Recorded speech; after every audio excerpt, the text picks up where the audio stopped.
Good morning friends. I am advocate Amit Kumar Gupta. अपने income tax के cases की सीरीज में आज जो केस हम लोग डिस्कस करेंगे वो सेक्शन 37 सबसेक्शन 1 पर है।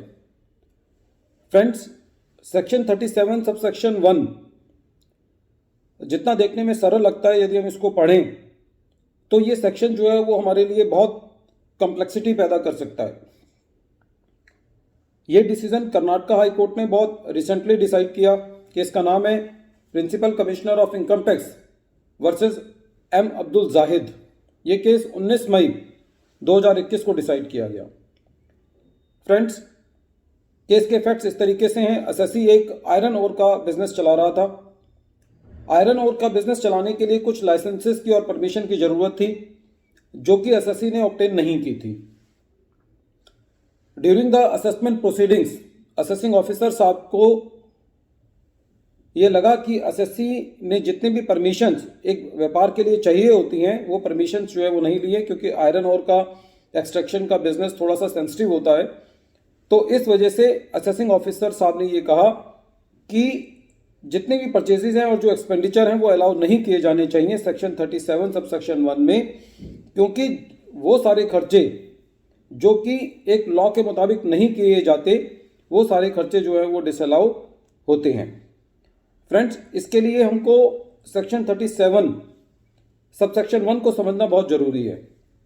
सेक्शन 37 सबसेक्शन 1 ये कहता है कि वो सारे खर्चे जो कि सेक्शन 30 से लेके 36 में कवर नहीं हैं। दूसरा, वो खर्चे जो कि कैपिटल एक्सपेंडिचर नहीं हैं, वो खर्चे जो कि पर्सनल एक्सपेंसेस नहीं हैं, वो सारे खर्चे जो हैं वो सेक्शन 37 सबसेक्शन 1 के अंदर एसएससी क्लेम कर सकता है, बशर्ते वो खर्चे exclusively and Holi for the purpose of business किए गए हों। बेसिकली इस सेक्शन के अंदर एक्सपेंसेस को क्लेम करने के लिए जो इंपॉर्टेंट बात है वो ये है कि वो खर्चे कैपिटल एक्सपेंडिचर नहीं होने चाहिए, पर्सनल एक्सपेंडिचर नहीं होने चाहिए, और वो खर्चे Holi and exclusively for the purpose of business होने चाहिए। लेकिन ये सेक्शन देखने में ऐसा लगता है कि जितने रेजिडुअल खर्चे हैं वो हम इस सेक्शन में कवर कर सकते हैं, लेकिन इस सेक्शन की जो एक्सप्लेनेशन है वो बड़ी खतरनाक है।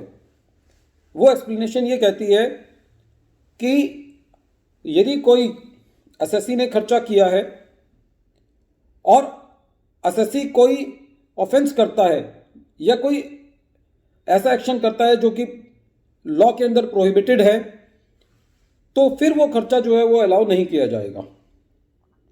मैं इस एक्सप्लेनेशन को समझने के लिए इस एक्सप्लेनेशन को रीड कर रहा हूं।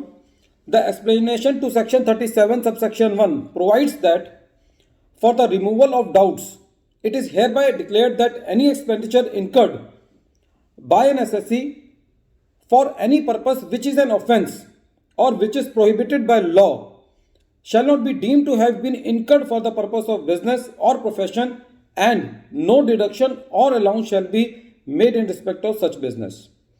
कहने का तात्पर्य यह है कि यदि कोई ऐसा खर्चा किया गया है जो कि किसी ऑफेंस से रिलेटेड है या जो लॉ में प्रोहिबिटेड है, तो वो खर्चा जो है वो अलाउ नहीं किया जाएगा। इस केस के अंदर असेसिंग ऑफिसर ने इस एक्सप्लेनेशन का सहारा लेते हुए एसएससी के खर्चे डिसअलाउ किए, और ये उन्होंने कहा कि बिना परमिशन के आपका बिजनेस प्रोहिबिटेड था, क्योंकि एक्सप्लेनेशन ये कहती है कि विच इज एन ऑफेंस और which is prohibited by law. मतलब यदि आपको लाइसेंस नहीं मिला तो आपका बिजनेस प्रोहिबिट है, आप नहीं कर सकते, और यदि आपको लाइसेंस नहीं मिला तब भी आप बिजनेस करना जो ऑफेंस है। तो इसलिए असेसिंग ऑफिसर साहब ने इस एक्सप्लेनेशन को स्ट्रेच करते हुए एसएससी की सारी परचेजेस और सारे एक्सपेंडिचर को डिसअलाउ कर दिया। एसएससी सीआईटी अपील के पास गया। सीआईटी अपील ने एसएससी को रिलीफ दिया ये कहते हुए कि जनरली बिजनेस को चलाने के लिए जो खर्चे होने चाहिए, यदि वो खर्चे किए गए हैं एसएससी ने, तो वो अलाउ होने चाहिए। और आईटीएटी ने भी एसएससी के फेवर में बात कही। लेकिन जब मैटर कर्नाटका हाई कोर्ट के पास गया तो कर्नाटका हाई कोर्ट ने एक्सप्लेनेशन का सहारा लेते हुए सीआईटी अपील और आईटीएटी के डिसीजन को रिवर्स कर दिया और ये कहा कि क्योंकि एसएससी ने ड्यू परमिशंस नहीं ली थी, इसलिए एसएससी का जो बिजनेस था वो एक ऑफेंस था बिना लाइसेंस के करना, और वो बिजनेस जो है प्रोहिबिटेड इन लॉ है बिना लाइसेंस के करना। इसीलिए एसएससी के जितने परचेजेस हैं और जो एक्सपेंडिचर हैं वो सेक्शन 37 सबसेक्शन 1 के अंदर एसएससी को नहीं दिए जा सकते। फ्रेंड्स, यदि इस केस की ट्रू सेंस को पकड़ा जाए तो इसका मतलब ये हुआ कि यदि आपने कोई पेट्रोल पंप चला रहे हैं, यदि आप कोई वाइन का शॉप चला रहे हैं, या कोई आप और किसी इंडस्ट्री आपने लगाई हुई है और जहां पे आपने एडुकेट लाइसेंस नहीं लिया हुआ, तो ये सेक्शन बहुत खतरनाक हो सकता है। और इस सेक्शन के मुताबिक आपकी सारी परचेजेस और सारे खर्चे जो कि 30 to 36 के अंदर फॉल नहीं करते, वो सारे खर्चे जो हैं वो यहाँ पे डिसअलाउ हो जाएंगे।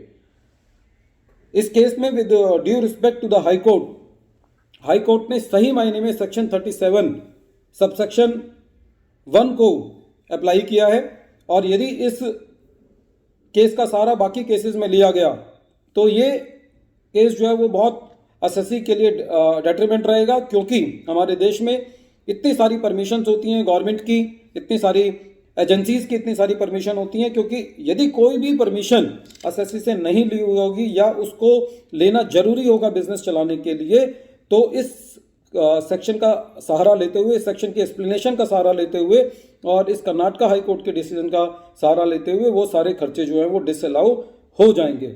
एक बार फिर मैं नटशेल में बता रहा हूं कि ये सेक्शन ये कहना चाहता है कि यदि आपको कोई परमिशन लेनी है बिजनेस करने के लिए किसी भी एजेंसी से, गवर्नमेंट एजेंसी से, और यदि वो परमिशन लिए हुए बिना आप अपना व्यापार करते हैं, तो that will be treated as an offence and which will be prohibited in law, because without taking the permission you are doing the business, so that is an offense and which is not allowed in the law, or in other sense that is prohibited in law.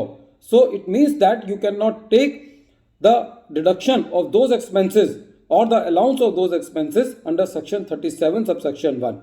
I think that, friends, this case is very important, at least for that part where the SSC has not taken the requisite permission from the various authorities. So whenever we are doing the business, चाहे वो shop and establishment act के अंदर हो, चाहे वो MCD से हो, यदि इसका मतलब कोई, यदि आप रेस्टोरेंट चला रहे हैं और उस रेस्टोरेंट के लिए आपने यदि एमसीडी से कोई परमिशन लेनी है और आपने वो परमिशन नहीं ली हुई, यदि आपने फायर एंड एक्सटिंग्विश ऑफिस से कोई परमिशन लेनी है, यदि वो आपने परमिशन नहीं ली हुई, तो तब भी डिपार्टमेंट इस केस और इस सेक्शन के तहत आपके खर्चों को डिसअलाउ कर सकता है। Friends, once again I am repeating the name of the case. The name of the case is principal commissioner of income tax versus M Abdul Zahid, and this case has been decided on 19th July 2021. At the end of this deliberation, I appeal to you that you may subscribe my channel and press the bell icon so that you may receive the future notifications of my coming videos. Thank you, friends. Thank you.